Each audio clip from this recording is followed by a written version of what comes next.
Okay, so what I wanted to talk about briefly was in my last podcast, I talked about a Rogan interview with Andrew Doyle. And one thing I wanted to talk about that I completely forgot was how he mentioned that you can macro bullshit better than you can micro bullshit. Because I believe that Andrew Doyle and Rogan were discussing the presidential candidates.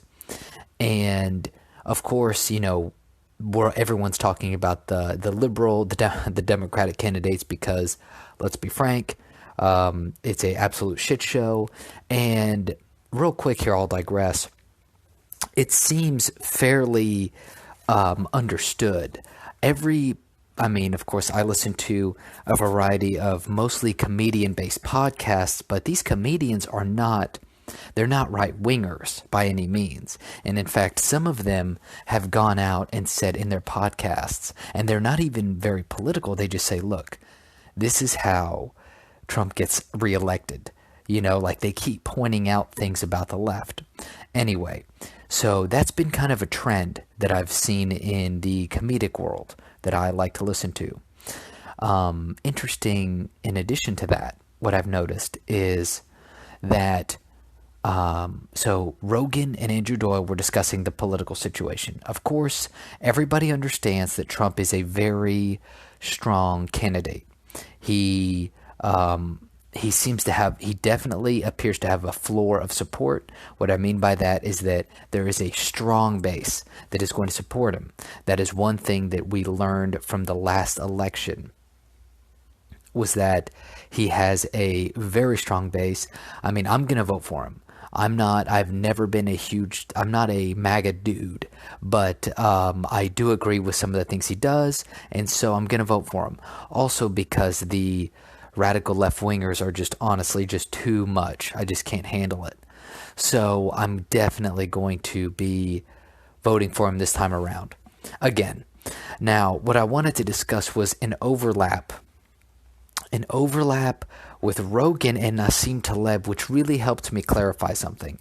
So Taleb talks about how it's easier to macro bullshit than micro bullshit. And to a degree, I've understood that. In that it's easier to, I guess to a degree I understood what that meant, which was that the smaller the interaction with smaller groups of people, like smaller companies, smaller governments, it's going to be harder to bullshit. But even though I kind of felt like I understood it, it's easier to macro bullshit than micro bullshit. What really helped me solidify this idea was listening to Rogan's podcast with Doyle. Because Rogan made a very astute observation. He said it's very easy to bullshit on the macro level to a crowd than it is face to face. And that's when it clicked. That's when that finally clicked with me. That basically, when you are in charge of an organization, let's just start with Rogan's analogy. If you are giving a speech to a football stadium, you can talk a lot of bullshit because all you got to do is get some people in the crowd riled up. People will get excited. People will root for you. They'll cheer. There's group dynamics at play. Also, when you're giving a speech one-on-one to a massive group of people, it's easier for people to understand to a degree that you're not going to be able to necessarily do everything you're saying, or it's easier for you to hide what you can do. So you can get out there and say, I'm working super hard, I'm getting shit done, I'm working my butt off, and you can just proclaim that to a football stadium full of people. But when you have a one-on-one conversation with somebody, going deep into detail, then your lack of action or your lack of true eagerness will be completely revealed. So you could announce to a group of people that you are going to drain the swamp. You could say you're going to drain the swamp, you're going to put away these people in jail that are breaking the law, all of that. You can say that. to a crowd of people, to cheers. Somebody could ask you a question from the crowd and you could give a bullshit answer and the crowd will cheer. However, you sit down with somebody one-on-one and they can press you about small details. What did you do here? How did you get this done? Did you get this done? And then it's much harder to micro bullshit than it is to bullshit on a macro level to a crowd. And it finally clicked to me how that translates over to systems of governments and in business as well. So in small business, there is such a the quote unquote decision makers are very close to the process that's going on, right? I know this firsthand. I know this for what I do. I know this for what my dad does. I know this just because I've been around it. That the decision makers are they're very intimate with the customer.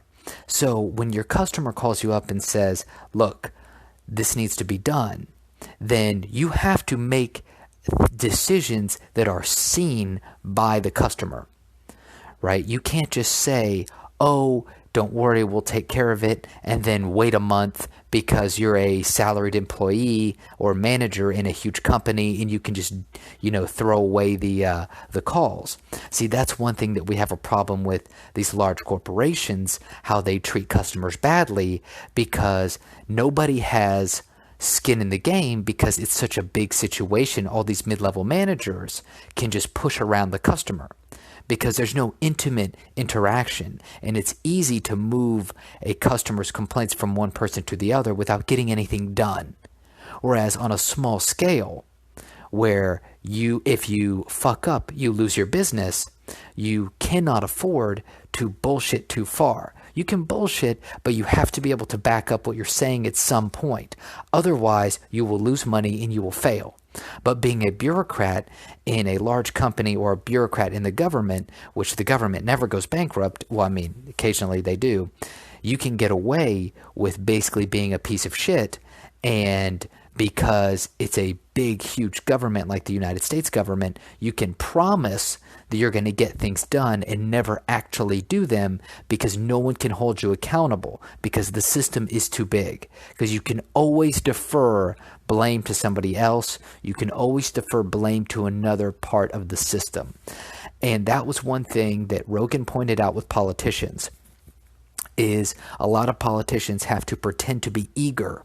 They have to show that they're eager to the crowd, when in reality, we know they don't give a fuck.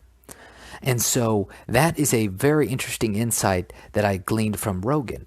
Once again, like I've said before, is that Rogan, in my opinion, in the recent years has really shown, like the last couple years, has really shown an increase in his, I don't know, in just his, it's not just knowledge. I would say it's more wisdom.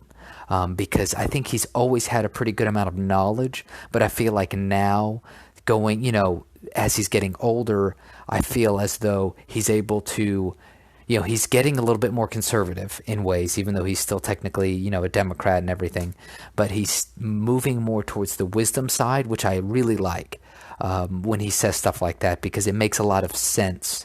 So when you think about Taleb's, what Taleb says about it's easier to macro bullshit than micro. Think about how when you're in a big company, when you're in a big government, it's very easy to defer blame and responsibility to the system. You can say, oh, I can't, I've got this project, or oh, the system's not letting me work, even though you're really not even trying to begin with. Or the system really is fucked up. Right? Either way, the bigger the system, the easier it is to shirk responsibility. So the more local the government, the smaller the company, the more intimate the interaction, the harder it is to bullshit, the closer you are to the people. And so it's better to have those kinds of interactions in terms of business and government. Anyway, very cool insight I got from Rogan's podcast. Now, after this break, we will talk about Corona. Okay, guys, so here we are. It is February 11th, and so February 11th or 10th? Anyway, it's been about almost not quite 2 weeks. It's actually been about 11 days since I came back and from Taiwan, and I've been following the Corona outbreak very closely. especially because I want to go back to Taiwan, but also I left out of fear that it was going to get out of control in Taiwan. Here was my thesis, was that Corona would get out of control in Taiwan. There would be quarantines set up in Taiwan, in Taipei. And since I'm living in Airbnb, don't have Taiwanese insurance, there are so many things that I was like, look, I don't want to get stuck here 2 or 3, a month, 2 months in quarantine and not be able to get out, right? So I decided it would be best for me to come back. Since I've come back, I would say that I made the right decision. Before I made that decision, I felt like a big idiot in a way. I felt like maybe I was being a big baby. Since I've made that decision, I think I was made the right call, because every day the virus gets worse in China and other places are getting really bad as well. So Singapore has recently upgraded their awareness of the virus to the level of SARS. I think that they are going to be doing some emergency actions soon. The UK saw a situation where a British national infected several people, including a French guy and another guy, and now the British are becoming concerned. So they issued an imminent threat statement today saying that coronavirus poses an imminent threat, and they will arrest people. They will arrest people who need to go into quarantine if you refuse. And so the UK is already saying, look, we will quarantine your ass, so get ready for it. And I'm very surprised. I didn't expect this to happen in Japan, but Japan's cases keep rising. So Japan is now at like 89 cases of corona. Worldwide, the official count is over 900 dead and over 40,000 infected.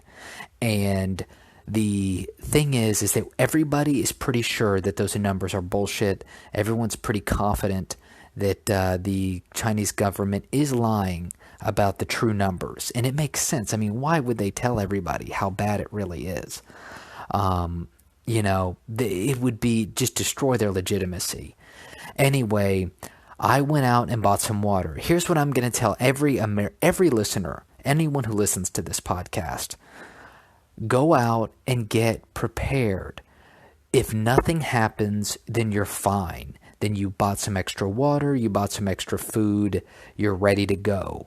On the other hand, if you wait until panic sets in, then it will be very difficult to get the things you need. Get your masks now. Get your water supplies now. Get your food back up now. Get ready in case this thing hits the fucking fan. So I cannot, for some reason, nobody that I talk to understands how big this is going on in China. So the situation in China is not good. I mean, they are postponing factory production, and some people are not going to work or school until March, which is huge. I mean, in China, they don't take breaks like this. So this is a huge deal. This coronavirus situation is looking bad. There's a situation in Hong Kong. Hong Kong the number keeps going up of people infected. There's a report that there's a news story that just broke that maybe somebody got infected through the pipe and ventilation system in a Hong Kong apartment building.